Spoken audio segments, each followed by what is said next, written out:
Good morning, or depending on when you're listening to this, good afternoon, good evening, or good night. My name's Ross, and I was always told I had a voice for radio, so I've made a podcast all about the Pokemon trading card game. You're listening to PTCG Radio. Now this week's episode should be slightly shorter than the mammoth 47-minute episode we had last week, and that is because there's nothing urgent like a new set coming out or Worlds, which demands that extra research time and that extra time to really make sure you know everything there is. Now that Worlds is over, the focus is very much going to be on the new format. I'm going to hope over the next few weeks and for the rest of the season to really make sure that you know everything you need to about the tournament structure, about the way things work, about when tournaments are happening, and about the deck choices that you need to be aware of, and the decks you should know about and look forward to facing.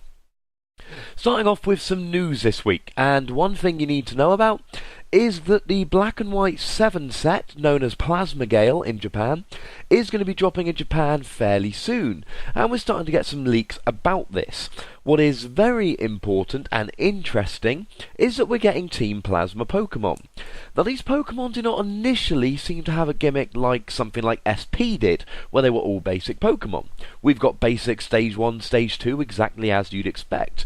But there are some cards coming out which are giving mechanics and, to be blunt, advantages to these Team Plasma Pokemon. Now the first thing you need to know about is that there is going to be a new special energy. This is known as Plasma Energy, and it's a colourless energy. And it doesn't do anything, it is just a colourless energy, which doesn't seem particularly impressive. But there is also a trainer card called Colress Machine, and this allows you to attach a Plasma Energy to one of your Team Plasma's Pokemon from the deck. You get to search the deck, grab the energy and attach it, giving you a second energy in one turn without having the hassle of something like Dark Patch where you've got to have it in the discard. That is quite frankly absolutely ridiculous. On the plus side, it is a special energy, so something like Enhanced Hammer can get rid of it, and Garchomp will have an absolute field day getting rid of those special energies, as well as lesser played cards like Drifblim, who does 50 damage for every special energy in the discard. Now, there are a couple of other interesting things here, including a Stadium Plasma Frigate, and that means that any Pokemon with a Plasma Energy attached has no weakness. Now, we've seen Pokemon like this before that give other Pokemon no weakness. Exploud had a Pokebody back in the day, a couple of years ago, which gave all of your Pokemon no weakness. And even in this current format, we've got Levani, which gives your Pokemon no weakness. But these are both Stage 2 bench sitters, and they never saw any play because they are somewhat cumbersome. Nowadays, however, we've got this coming in, and it is significantly better. You can whack a special energy on one of your Pokemon, and all of a sudden, it's got no weakness. Imagine a Darkrai that cannot be one-hit KO'd by a Terrakion. Empoleon that isn't weak to everything in an Eels deck. This is potentially fantastic. However, do remember my point from a second ago that this is a special energy and can be removed in all the usual ways. So we've got this energy, we've got this trainer, we've got this stadium. Now there are a few Pokemon that have been revealed so far. There's a Klinklang, which gives all of your metal Pokemon immunity from EXs, which is pretty nice. But there are two particularly interesting ones, and they're the only ones I'm going to mention for the time being. Firstly, we've got Lugia EX, and this has RDL's body. When you KO a Pokemon, you get 2 prizes rather than 1, or if it's an EX, you would get 3 prizes. Now this is potentially very, very good. The attack is for 4 colourless energy. The only catch is you have to discard a Plasma Energy, meaning you can use this attack a maximum of 4 times throughout your game. Now it does 120 damage, which isn't actually enough to KO all that much, except for evolving basics and stage 1s, which could be a downside for Lugia. Against a lot of Pokemon, unless you can just capture and kill bench sitters or weaker evolving Pokemon, you are going to have to soften up your opponent's Pokemon before you can come in and start taking loads of prizes with Lugia. However, if you can start taking prizes with Lugia, you are going to win the game incredibly quickly. And because you can use Chorus Machine to attach Plasma Energy from the deck, and because it can run off double colourless energy, there is an outside shot that occasionally, just occasionally, you can actually have this going turn 1. The other Pokemon I think is worth mentioning is Rotom, a Pokemon that's never gotten a huge amount of love, but was given a little bit of love when the Undaunted one, back when people played Durant around about cities last season. And this has an attack for 1 lightning and 1 colourless energy, bearing in mind that colourless energy can be provided by plasma energy, which can be attached from the deck using that new trainer. It does 20 damage times the amount of trainers in your opponent's hand, kind of like Gengar has done and Magius has done, but 20 times, not 30 times. Now this again is an attack which can be done turn 1. If you can get a Rotom, a Lightning Energy and a Chorus Machine turn 1, you are attacking. And if your opponent has got 4 trainers in hand, 80 damage. And that does, I believe, include supporters and tools and stadiums. Not only that, but in theory, turn 1, if they start alone basic and no energy, you could be doing as much as 120 turn 1 for 2 energy. Now, at the moment we don't know a huge amount more than this about Team Plasma Pokemon. Lugia and Rotom are fantastic, Klinklang has potential, the rest of them aren't looking too amazing. But you've got the Stadium, you've got Chorus Machine, you've got this new energy, there is potential here for almost a new SP. Now we're going to need to know the whole set before we can really talk about this much further, but there are certainly signs that Team Plasma Pokemon might be taking over the metagame, and it really might turn into the situation like we had with SP, where you can expect half or more of your competitive games to be against Team Plasma decks. Now the other interesting piece of news we've got is that the World's Qualification requirements are changing. Previously we've had on championship points the top so many finishers, and this was like this with ELO as well. So you'd have the top 40 finishers in the US, or the top 50 finishers in the EU and Africa, and they would go through and get an invite to the World Championships. But now Pokemon are going to give us a number of championship points, and as soon as you hit that number of championship points, you've got an invite to the big dance. So now, if someone told me that 2 months ago, I would have just laughed in their face. Now as it stands at this particular moment, we don't actually know how many points this is going to be, and this is really what's going to determine whether this is a wonderful thing or a terrible thing. Now personally, if it was just in Europe, about 40 points would be good. Now that would mean that we'd have roughly the same number of people as last year go through, although probably a couple or more, and similarly 50 for the US, so that we'd get a few more people through but not too many. What I think we really need here is to let in a few more people, but not too many more people. Really, we want enough people to have Worlds as an 8-round tournament and a top 32 guaranteed, but we don't want some silly amount where instead of going from, say, 120 to 150 people in Worlds, we end up with something ridiculous like 200, 250, where it really devalues Worlds as this spectacle of the best players in the world duking it out for the title. Now this is going to let more people manipulate the system, if you will. It's going to be much easier for groups of friends who are all pretty good players to manipulate it so that they get through. So instead of having 2 players get 60 points and 1 player get 30, they can make it so that all of those players hit 45, if for argument's sake that would be what the cutoff was, just by scooping to each other in tournaments and top cuts, etc. Now I will hasten to add again that we do not know what the cutoff's going to be. It's also, and this harks back to what I was saying a minute ago, it's slightly weird because really we want a lower limit for Europe than we do for the US. Now if a common limit is set for everybody, and from what we've seen that appears to be what's going to be done, it means that we're going to get more people from the US getting let in than we are from other places. I mentioned on the podcast a couple of weeks ago that the championship point system made it harder to get in as a US competitor than it did as a European competitor. You needed more points to get through.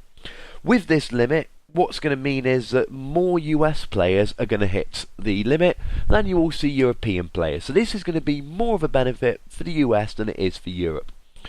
Either way, I think this is a really, really good thing. It means people aren't necessarily going to spend money going to tournaments they don't need to qualify, and it gives us a little bit of certainty. My friend Tamao went to Worlds this year, and he didn't know if he had an invite or not. He went out ready to play in the grinder, hoping he had an invite for Worlds as a whole, and that's never a particularly satisfactory place to be. I'm also hoping that this will have the added benefit of meaning that these spring battle roads right before Nationals will become less competitive and more fun, because a lot of people are already going to have their invites sewn up and aren't going to see battle roads as being too important.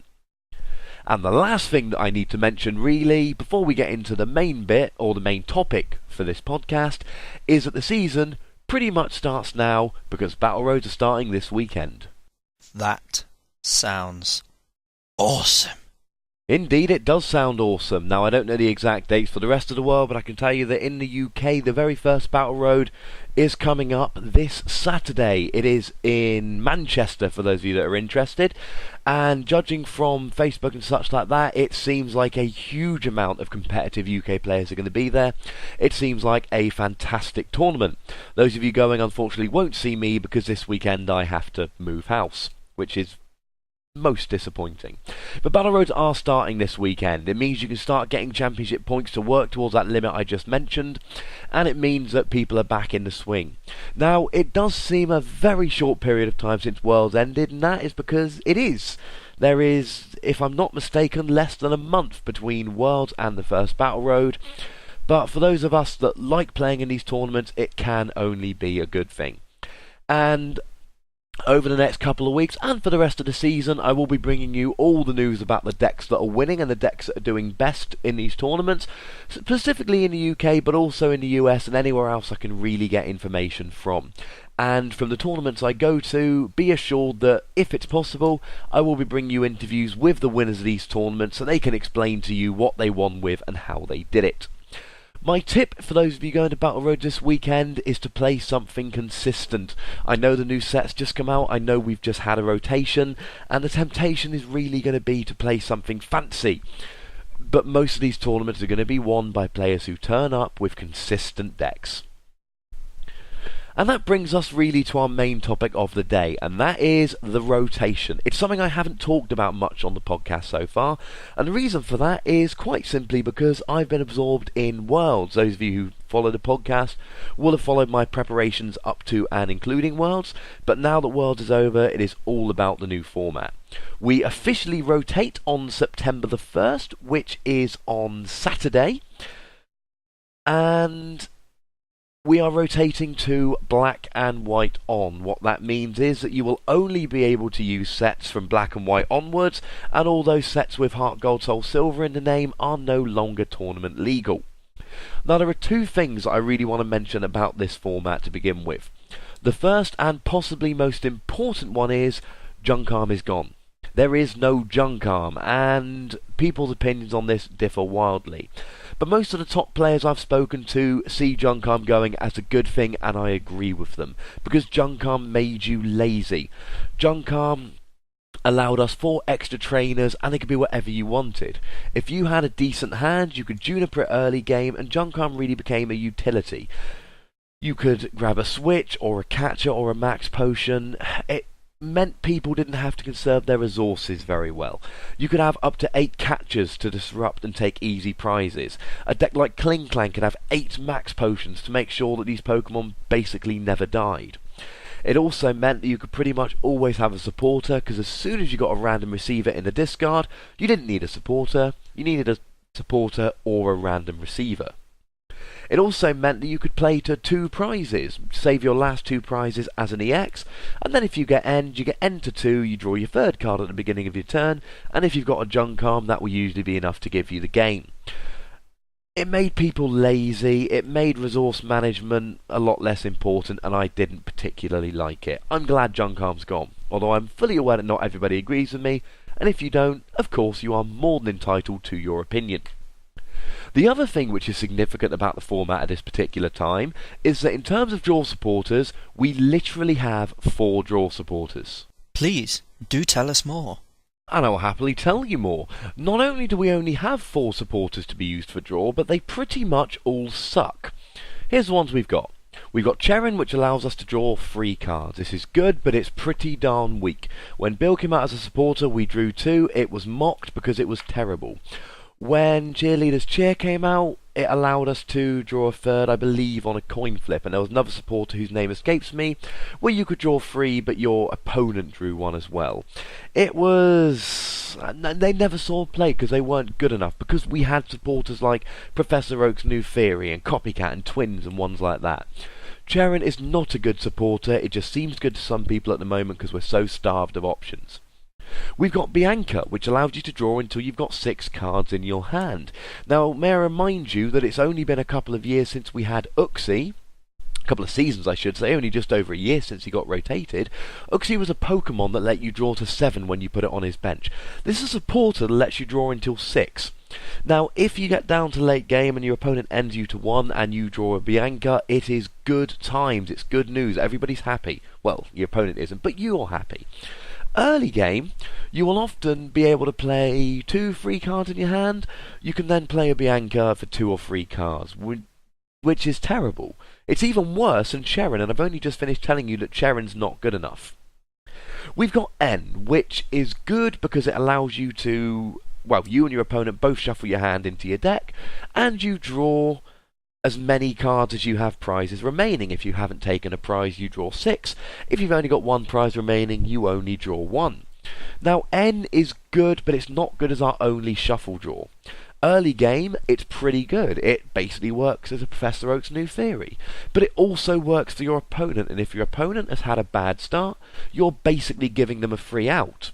Although on the flip side, you will find times when you're in tournaments this year where you do have a bad start and your opponent helps you out of an N. But you'll also get times where you have a good start and your opponent screws you over. What I would say is, nowadays, don't, even in smaller tournaments, try and resist the urge to let your opponent know that you've had a good or bad start, because they will take advantage of that by playing or not playing an N. N is good for disruption, but it's not great as your only draw supporter. Sometimes you really aren't going to want to play it.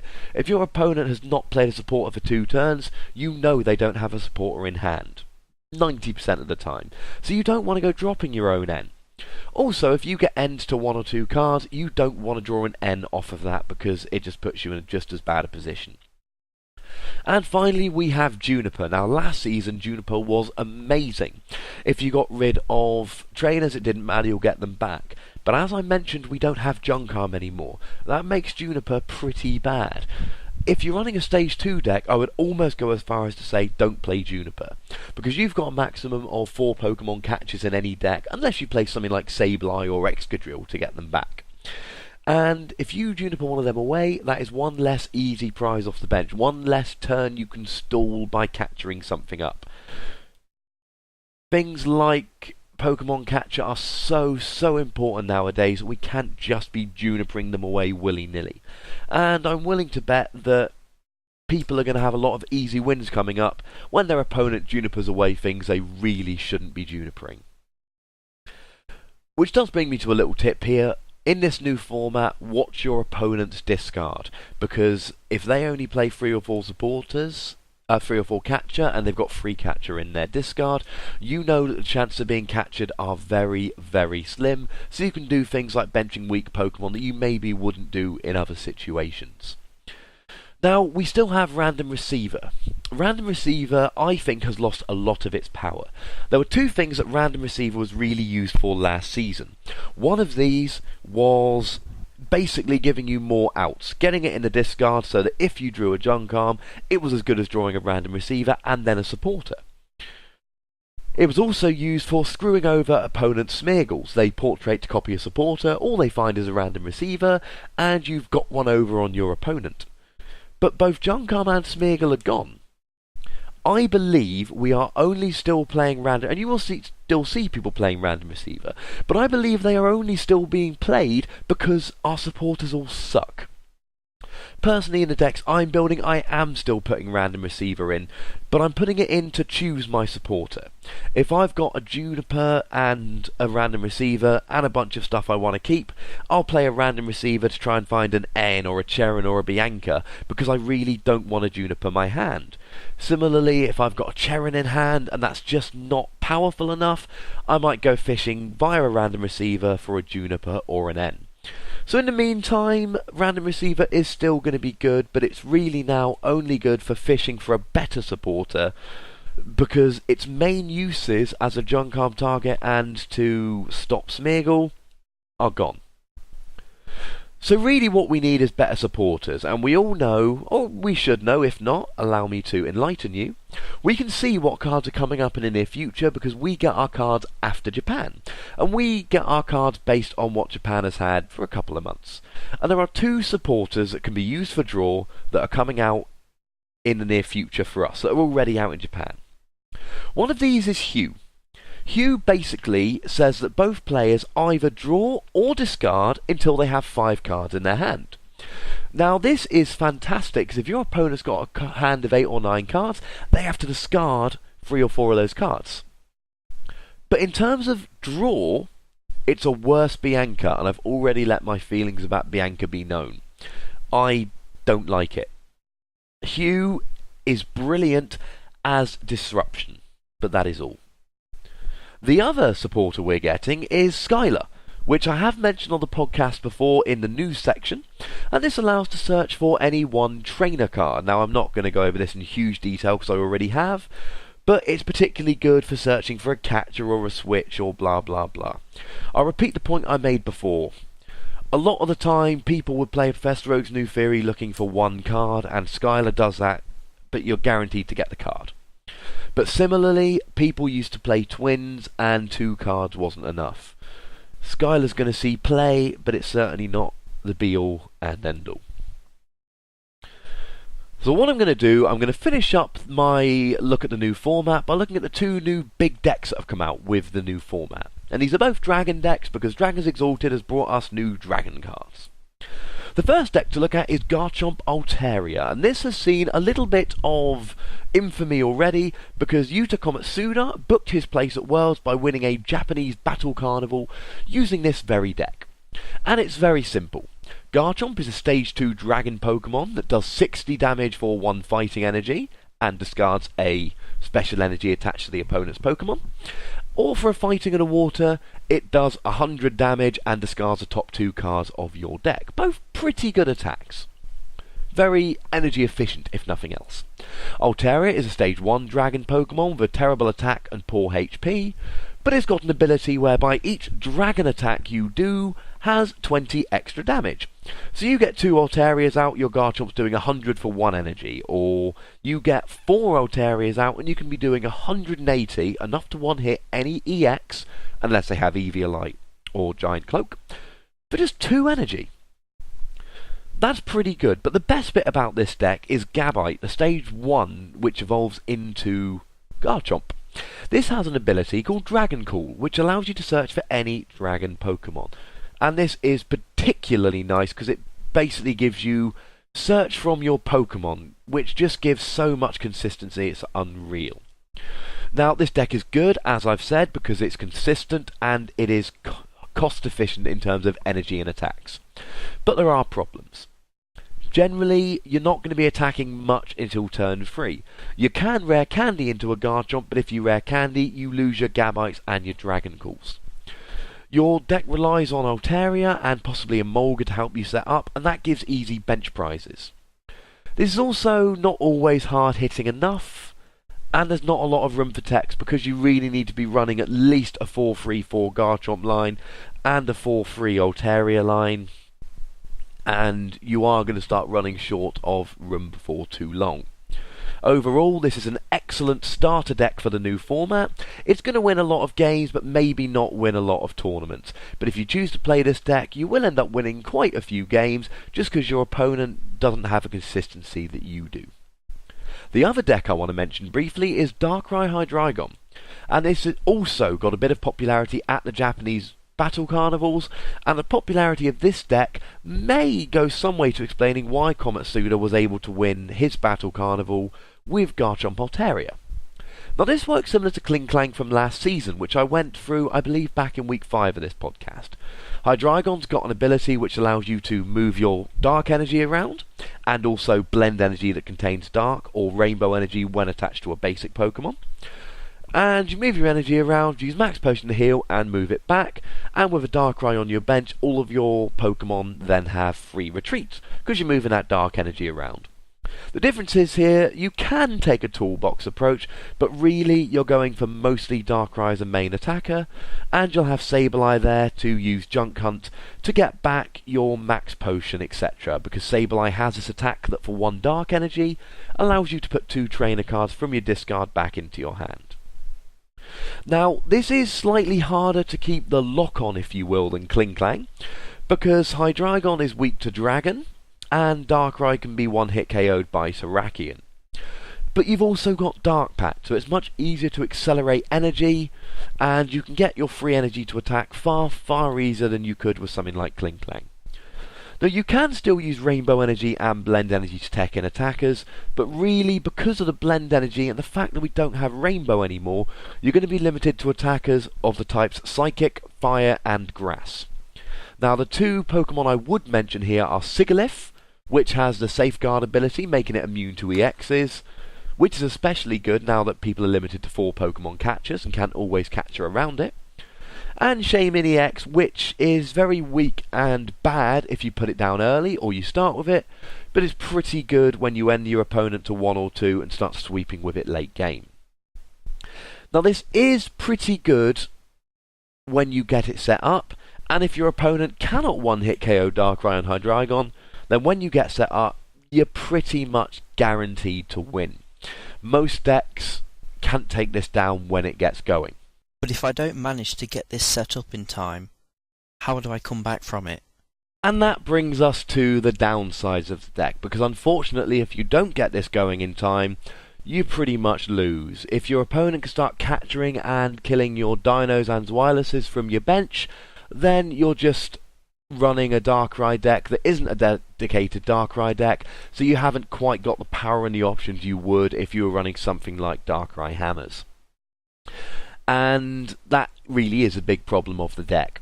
Overall, it's a hard-hitting deck with a lot of potential, just like Kling Klang, and you can even limit yourself pretty much to entirely dark energy, taking away that enhanced Hammer and Garchomp threat. But I don't think it's the best deck ever, and there certainly are problems. Moving into forum gossip, there's only one thing I really wanted to talk about this week, and that is Pokemon Trading Card Game Online. The official program is back, as I believe I mentioned last week, and there are bugs. The one that people are exploiting at the moment is that Rescue Scarf and Rescue Energy don't give up a prize when you attach it to a Pokemon and that gets knocked out.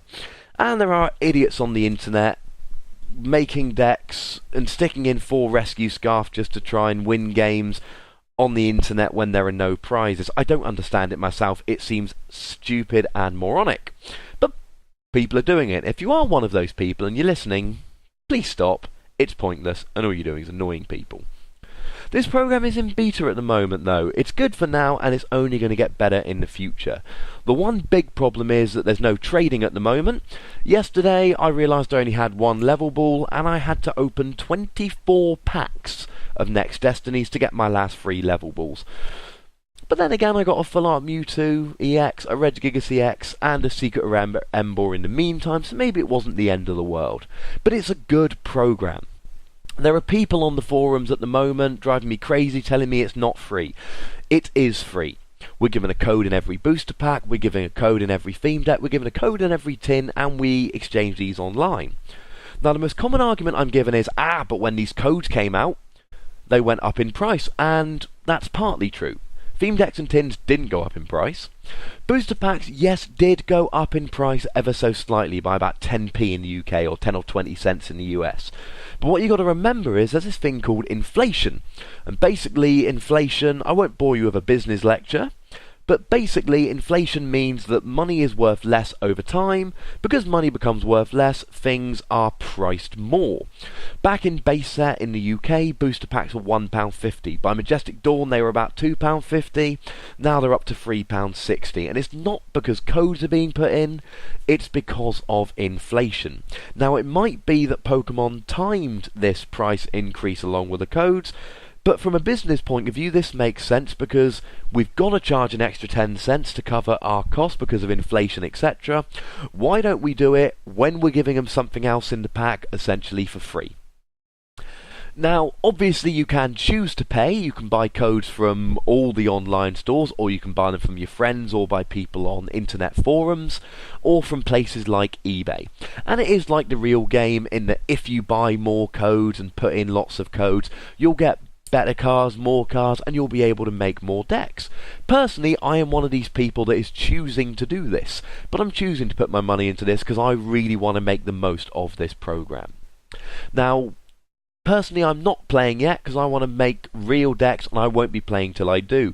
But in the next week or two, you will see me rolling around on there, and I'll tell you how you can find me, add me, and play against me, if you wish, in the coming weeks when I've got that all set up. And that pretty much brings an end to my first post-rotation podcast. Thank you for listening if you've got this far. Remember, I do like hearing from everybody out there. You can email me on the usual address at ptcgradio@hotmail.co.uk. I'm starting to get more emails all the time, but please do email me in. I love getting them, and you will get a response. You can find me on Twitter at TheWassy. Or just, even if you really don't want to add me, I'd rather if you did, but if you don't want to add me, just tweet me, and I always respond to my tweets and answer all your questions. I've spoken to Pokemon Dan, and we've reached an agreement whereby every Friday, regular like clockwork, this podcast will be going up on his YouTube channel. So although you'll see it on Wednesday on SoundCloud and shortly after that on iTunes, it's going to be Friday, regular as clockwork, that it's going up on Pokemon Dan's channel. And if you are listening to this on YouTube, please make a comment below, tell me what you think, or ask me any questions that you've got. And speaking of iTunes, please do subscribe on iTunes. More subscribers, it makes me look better, it makes me feel popular. Thank you to everyone who's helped me to promote this. 6 prizes, Pokemon Dan, Dot Deck, etc. Don't forget to check back next Wednesday for another episode when I imagine I'll be talking more about the format and the decks that survived rotations like Eels and Darkrai variants. Thank you for listening. I've been Ross Gilbert, and you've been listening to PTCG Radio. Well, thank you for that, Ross. It was both informative and stimulating.